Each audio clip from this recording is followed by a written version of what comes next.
आखिरकार किसी का कोई दोष नहीं, पिता का दोष है कुछ और न माता पर दिला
माता जी, धैर्य से काम लीजिए और अब हमको इजाजत दीजिए।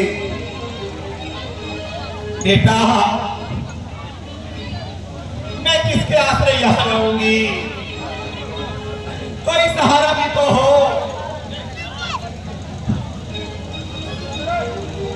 माता जी, आप जैसा ही चिंता कर रहे हैं, जब वो दिन नहीं रहे तो ये भी नहीं रहेंगे।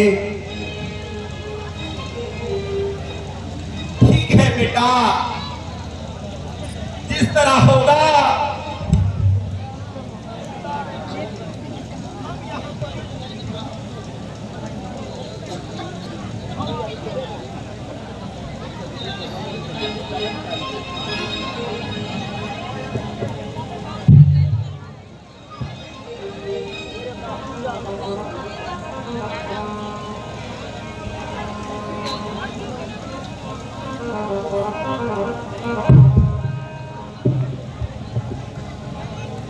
बेटा, ठीक है, अगर तुमने ठान ही दिया है कि तुम अपने पिता की आज्ञा का पालन करोगे, ठीक है, हम यही रह लेंगे। जैसे होगा वैसे ही रह लूंगी। मगर क्या तुमको हमने इसीलिए पाला था, बड़ा किया था कि बुढ़ापे में आकर हमारी सेवा करोगे। मगर मेरे लाल, तुमसे कोई उम्मीद ना रही। लेकिन सबसे ज्यादा गुस्सा तो मुझे महाराज जी पर है। उन्होंने तुम्हें वनवास में भेजने का फैसला हमसे बिना पूछे कैसे कर लिया। ठीक है बेटा, तुम जाओ, अब तुमसे कोई ज्यादा उम्मीद नहीं है।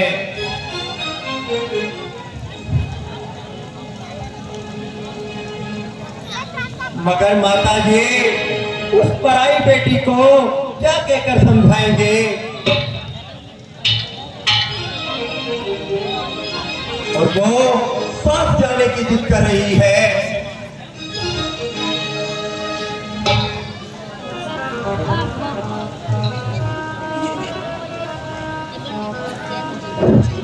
माता जी, मेरा प्रणाम स्वीकार कीजिए।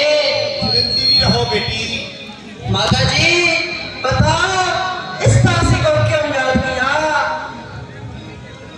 बेटी, क्या बताऊं और क्यों कर सुनाऊं और कैसे समझाऊं, और ऐसा पाषाण हृदय कहां से लाऊं? बेटी, तुम इन्हीं से पूछ लो, यही तुम्हें बता देंगे और सारी कथा सुना देंगे।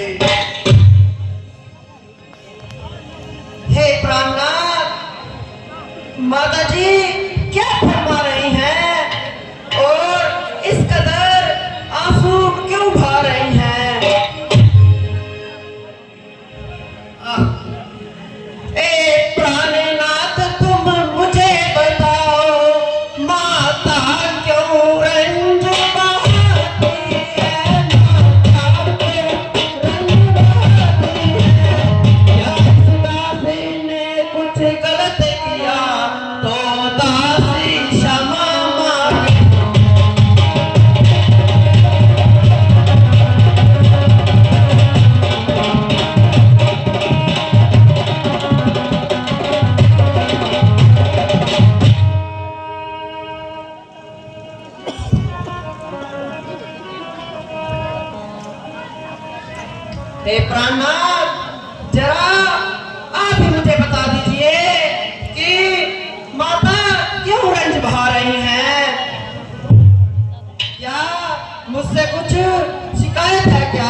नहीं प्रिय, तुम पर तो उनकी हमेशा नजर हिदायत है और हर समय उनकी जुबान पर आपका ही नाम है।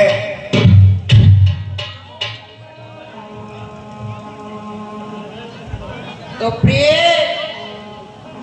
इस आंसू बहाने का क्या कारण है?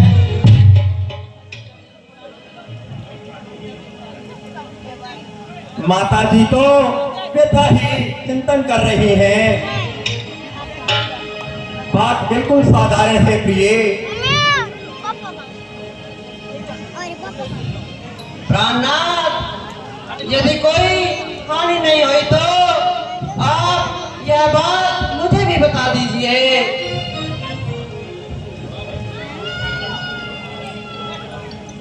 मैं तो हुक्म पिता का मान आज ही जाता हूँ।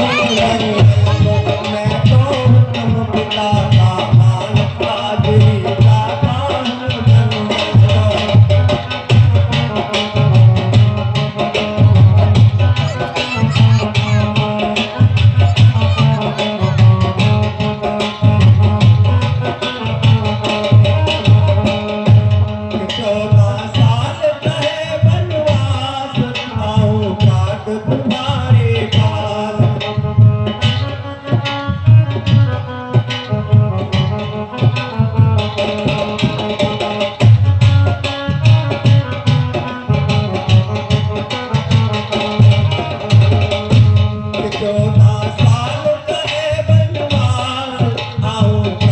तुम्हारे पास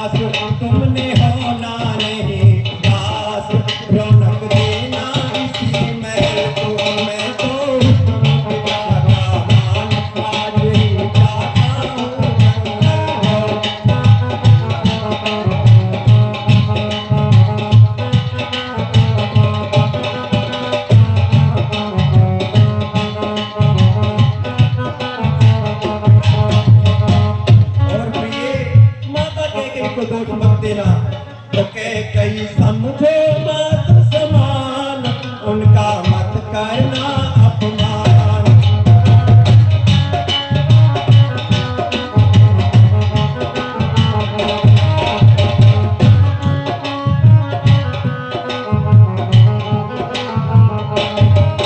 कई समझो मत समान, उनका मत करना अपमान। यही धर्मा तुम की कहता रखना पाए।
प्रिय जी, हम पिताजी की आज्ञा से 14 साल के लिए वनों में जाते हैं। हमने सभी से आज्ञा ले ली, परंतु अब तुम भी आज्ञा दे दो